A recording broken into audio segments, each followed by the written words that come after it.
Hey there, welcome to episode 3 of Legends of Idleon. In this clip, we're just upgrading my Spore Tee to a copper plate body. The stats are on screen. In this episode, you can expect a few things. I'm killing the boss, I'm going to the desert, showing my AFKs at the end of the episode. This next clip, I just threw this in here. It was just mini games, the tree chopping one. Thought I'd just, have some variety, I guess.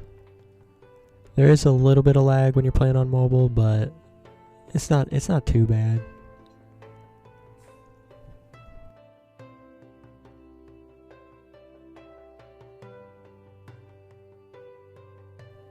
I just wanted to chime in here and say that there was an update recently to address the crashing when you swap between characters, most notably, and there was some things that got nerfed, like the archer's piercing arrow, and especially their AFK.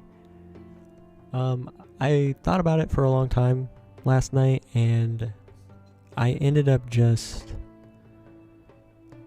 keeping my current build pretty much. So I will be keeping the AFK, and I will have it maxed out still. Right here I'm just upgrading my warrior's weapon, or I'm just creating it for him for later. But back to the point. I will probably talk more in depth about it during the boss fight later on, so stay tuned for that.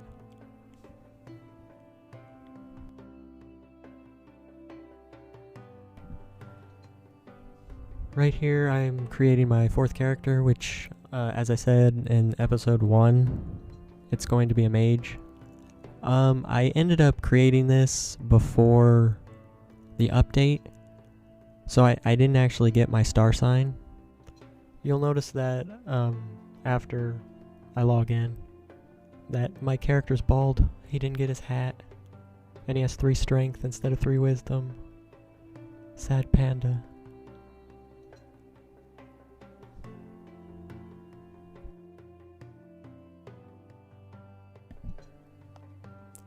I'm just going through, grabbing all these quests, doing the early game stuff on them. I think I made a few capacity upgrades for them and stuff.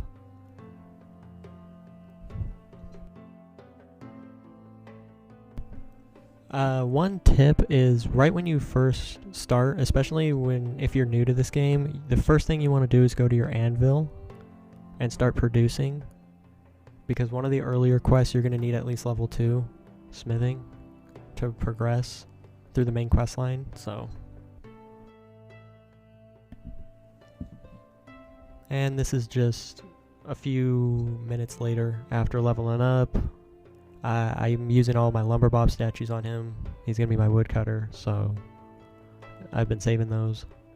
Just wanted to point that out.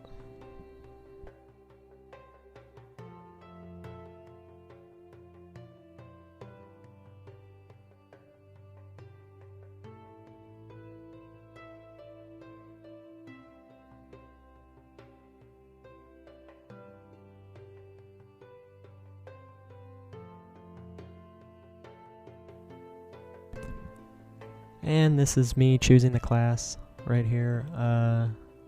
Got him to 10, got him to board beans. Also, do not forget to pick up your recipes. I'm sure that this is being changed and looked at in the future, but for right now, don't forget them.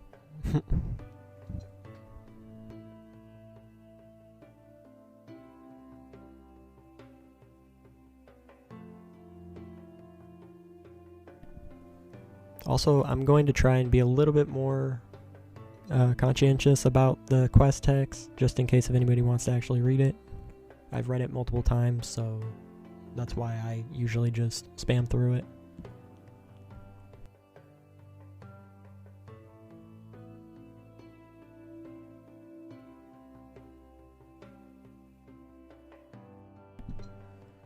And the moment we've been waiting for.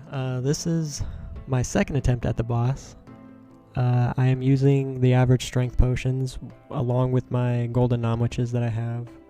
For my food slot, I suggest using food also as a switch, but funnily enough, I think it was my 4th attempt, I actually got caught flat-footed, and I was trying to heal, and I got punched right in the face and one-shotted. So this attempt was a little sloppy. Those are my talents. I pretty much tried and max out my piercing arrow as much as possible, and then just go for pure damage on the calm basics. I put a little bit into strength just to get over 150 accuracy.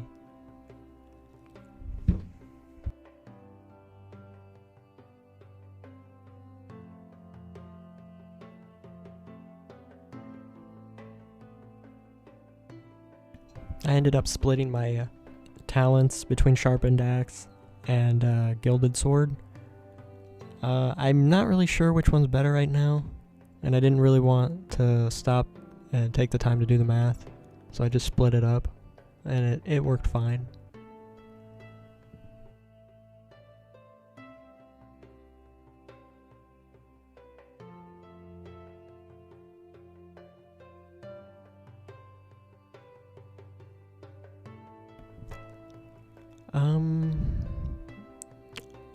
I will talk about the update after I explain the mechanics of the boss fight, so.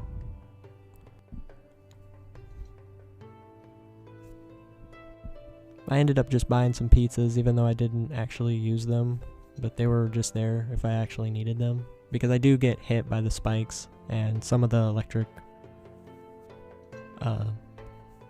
doodads that he throws around. Also, cue epic boss music. So first off, when you come in here, usually he'll be throwing these electric balls at you, and you'll be able to see where they're going beforehand. So they're not too terrible to avoid. When he raises his sword like that, it usually means he's going to have electric balls that are going to come zapping towards you. And you'll notice that he just tried to punch me in the face with his fist. Not the big one, which, mind you, you can actually stand afar. If you're a ranger or a mage, or an archer or a mage, you can actually stand where I'm standing right now, and you won't get hit by that big one. But the one where he looks like he's about to, I guess, shoot you with his fist, my strategy has always been to just run to the rope and go up the rope, and then by the time you get up there, his arm will actually shoot and go back to him, and then you can just run back. And usually after I wouldn't say every single attack, but most of the attacks, if you notice, the spikes always come up, so you might want to wait if you have lower defense, just like that, and then go. One of my strategies here is, from what I've gathered over the last few versions of this, he doesn't actually do his healing totem until he's at least half, and it seems to be on cooldown. I'm not really sure about the defense one, but I know for a fact that the health one doesn't really get triggered until he's lower than half health. And the defense totem only affects abilities, so you can sit there and auto attack him without triggering his defense totem.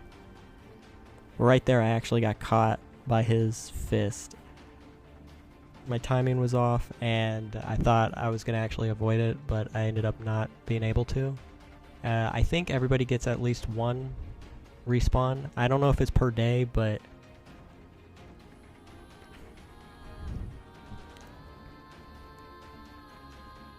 also you'll notice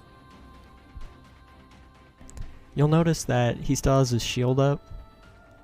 I'm pretty sure that's intentional. Right after you kill his defense totem, he'll still have his little defense icon for quite a while. And just a reminder that you probably shouldn't use an ability. What I like to do is I like to save my ability until the healing totem. so I can just get that out of the way as soon as possible and just kill it as quick as possible.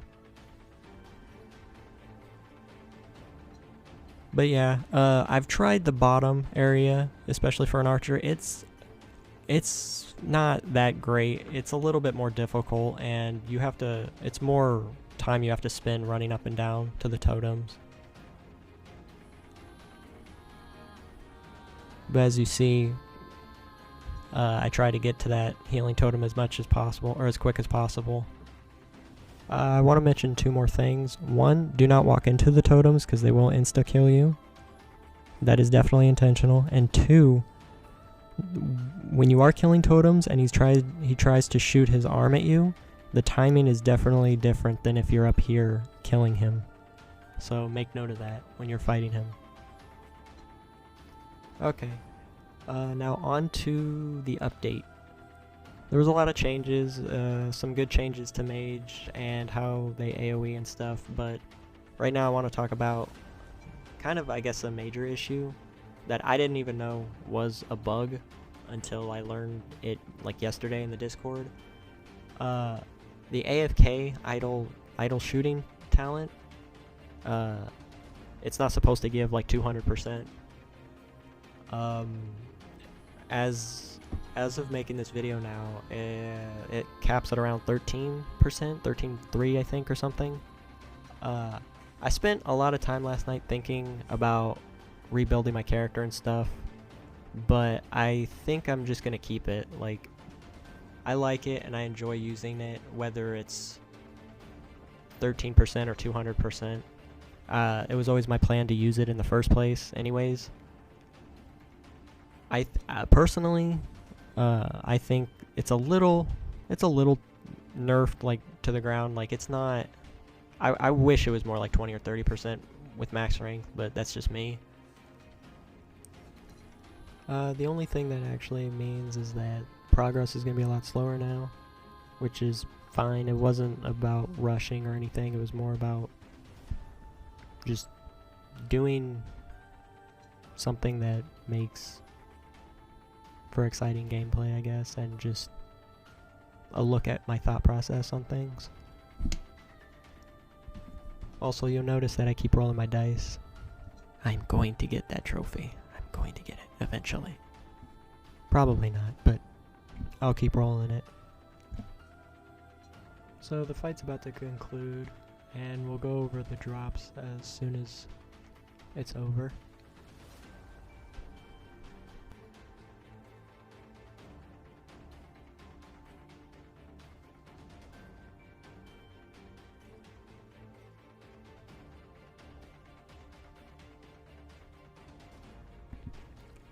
I just pretty much sit here and face tank and auto attack until he's dead.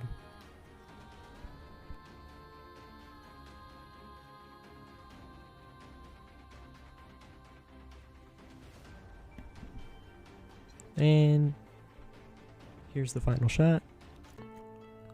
And he crumbles. So most notably you get the Desert Stone. He drops a few statues, he drops food, potions, he pretty much drops everything, upgrade stones. This is the first time on this account that I've actually gotten the heart statue. The most notable drop, honestly, isn't even the Desert Topaz, it's the Magic Meatloaf right next to it. I suggest keeping at least one because it will be used later in a quest.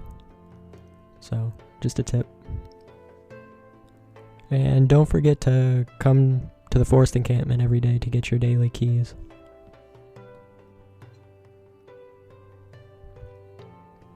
Okay, this next clip, after you turn in the quest to Scriptuous, he gives you a lot of recipes, and this is just a reminder to not forget to pick them up, and also just to showcase the tokens and stuff. I don't believe they're implemented yet, but they will be in the future. Just wanted to show that off, and we're also going to the desert for the first time.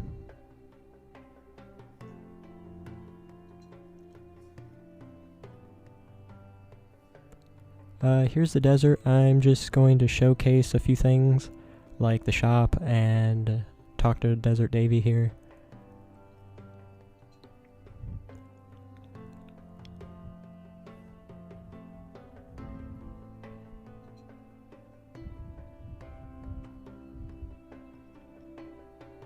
For anybody that hasn't actually seen the desert shop yet, I'll give you some time to read the descriptions if you want.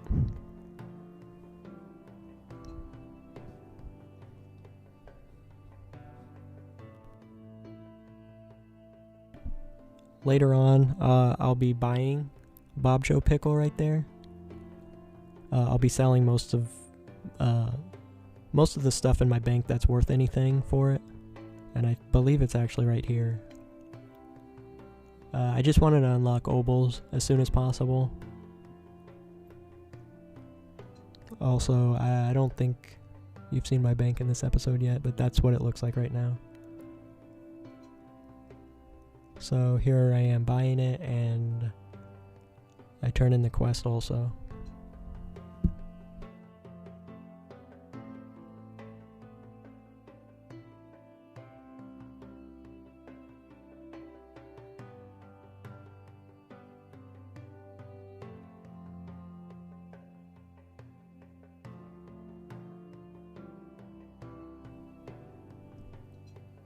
As stated previously, if anybody wants actual tutorials on how any of this stuff works, I'd be happy to make those videos separate.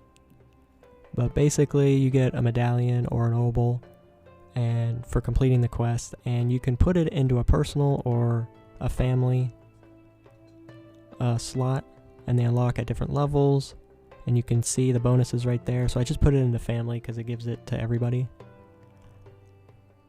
And definitely be going through that more later. Here's where I show my alchemy stuff. This is just me showing what I've done so far. Nothing too grand, nothing too much. Unlocked a few things. I will say that you should save all of your small balloons that you get from quests and use them on alchemy to level them up. It will help a lot. Also, I would advise only to use around 5 balloons per character, as diminishing returns start to play an effect when you get higher levels. So, I have 2 characters right there that aren't leveled because they haven't made it to the desert because I failed twice in getting the necessary stones for them to complete the quest. Right here, this last clip, I'm just showing my AFK gains from overnight, also high in the little corner right there. I ended up doing this because the last few versions I was bottlenecking pretty hard on logs, and I just wanted to get it squared away as soon as possible. I believe as I'm editing this video, I think I put most of my people on mining now. At this point, I'm just trying to round everybody's levels up, get some extra talent points, and such. And with that, I hope you enjoyed this video. I don't know when the next one's coming out, but it should be soon. I hope you enjoyed it again, and thank you for watching.